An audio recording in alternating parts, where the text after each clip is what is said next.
Good evening everyone! So for tonight mini vlog, ito nga po at nakikita nyo yung ating mga sangkap sa ating gagawing sarsyadong bangus for tonight's vlog. So as you can see guys, nandito na po yung kamatis, bawang at saka sibuyas sa isang lalagyan para hindi na tayo masyadong maraming hugasin. At sa kabila naman, nagbati na po ako rito ng 2 pirasong itlog at nilagyan ko po na yan ng kaunting asin para hindi naman po matabang ang ating egg. And then, ito naman po yung ating fried bangus. Ayan. So napriko ko na po yung kanina para hindi na po masyadong mahaba ang ating magiging pagbablog ngayong gabi. At syempre, hindi pwedeng mawala ang ating pinakabida. Ayan, ang magic sarap, baka naman. Ayan, so magic sarap para mas lalong sumarap ang ating ulam na sarsyado for tonight vlog. So ito na nga pong first step. Ayan, igigisa po natin mabuti yung ating mga kamatis, bawang at sibuyas. At kailangan po nating igisa maigi yung ating kamatis dito guys para yung kanyang juiciness, ayan, kailangan mapisak siya. At pinaka-juice ng ating tomato rito ay kailangan lumabas para mas masarap po yung ating magiging sarsyado for tonight vlog. So, ayan nga po at pinipisak-pisak ko po siya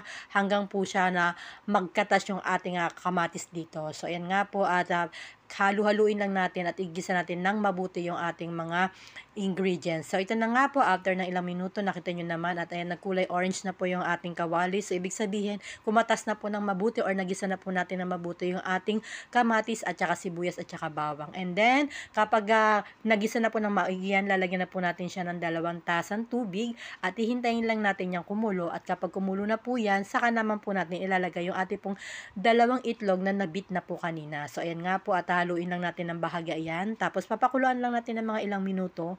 And then, pagtapos po niyan, kapag kumukulo-kulo na po yung ating kamatis, ay mga ginisa natin. Ayan, ilalagay na po natin yung 2 pirasong itlog na ating binit. At syempre, kailangan natin haluin tong itlog para hindi po siya mamuo. Ayan. So, as you can see guys, ayan, haluin lang po natin para makuha po natin yung consistency ng ating kailangan na sabaw. And then, after that, syempre, papakuluan natin ng mga ilang minuto lang yan. Tapos, ilalagay na po natin yung ating piniritong bangus. So, ito na nga po, fast forward at ilalagay na po natin yung ating 5 pirasong piritong bangus na naprito na natin bago tayo magisa ng ating mga kamatis, sibuyas at bawang for tonight vlog. And then, syempre, haluin lang natin na maigi para malublob po yung ating mga isda dyan at maluto ng bahagya. Mga ilang minuto lang to okay na yan kasi luto naman na po yung ating mga sangkap dito at ang ating isda. Syempre, hindi natin pwedeng kalimutan ng ating magic sarap na nagpapasarap sa ating mga lutuin. So, magic sarap, bikini man!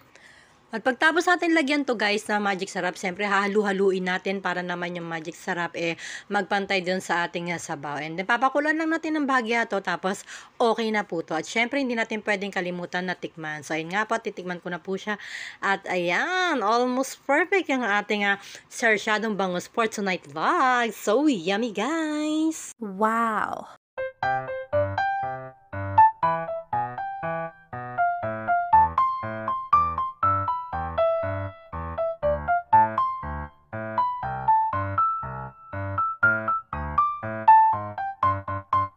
At eto, finish na ang ating sarsyadong bangus for tonight vlog. And thank you for watching guys.